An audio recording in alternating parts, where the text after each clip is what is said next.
வணக்கம் சார். ஐயா வணக்கம். நீங்க பிரபல ஜோதிடர். உங்களை சந்திச்சதுல நாங்க மகிழ்ச்சி.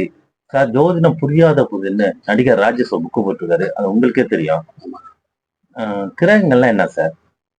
கிரகங்கள் அப்படிங்கிறது இந்த உலகத்துல சூரியனை மையமா வச்சு 9 கிரகங்கள், சூரியனை சேர்ந்து 9 கிரகங்கள். ம்.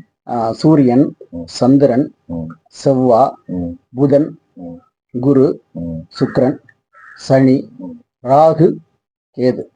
இந்த 9 கிரகங்களும் இந்த பிரபஞ்சத்துல மனிதர்கள் உட்பட எல்லா ஜீவராசிகளுக்கும் உயிரினங்களுக்கும் அது ஆட்சி செஞ்சுக்கிட்டு இருக்கு. ஆமா. தோசை என்றால் என்ன சார்? தோஷம் அப்படிங்கிறது என்னன்னு கேட்டீங்கன்னா, சார். கிரகங்கள் மனிதர்களுக்கு ஏற்படுத்தக்கூடிய தாக்கம் அதான் தோஷம்.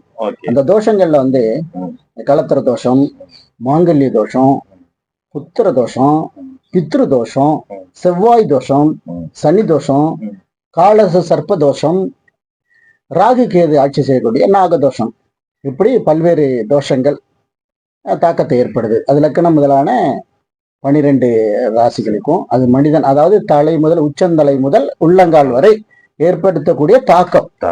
அதுக்கு பேரு தோஷம் அப்படின்னு பேரு. சார், தோஷத்துக்கு ஏதாவது பரிகாரம் இருக்கா சார்? பரிகாரம் அப்படிங்கிறது என்ன அப்படின்னு கேட்டீங்கன்னா, ஒரு நல்ல கேள்வி. பரிகாரம் அப்படிங்கிறது என்னன்னு கேட்டீங்கன்னா, அதுக்கு ஈடு பண்றது பரிகாரம்.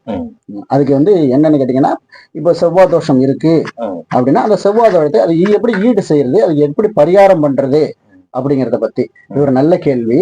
இந்த கேள்விக்கு உண்டான பதில நான் அடுத்த பதிவுல உங்களுக்கு நான் சொல்றேன். ரொம்ப நன்றி ஐயா. உங்களை சந்திச்சதுல ரொம்ப நன்றி. ரொம்ப நன்றி.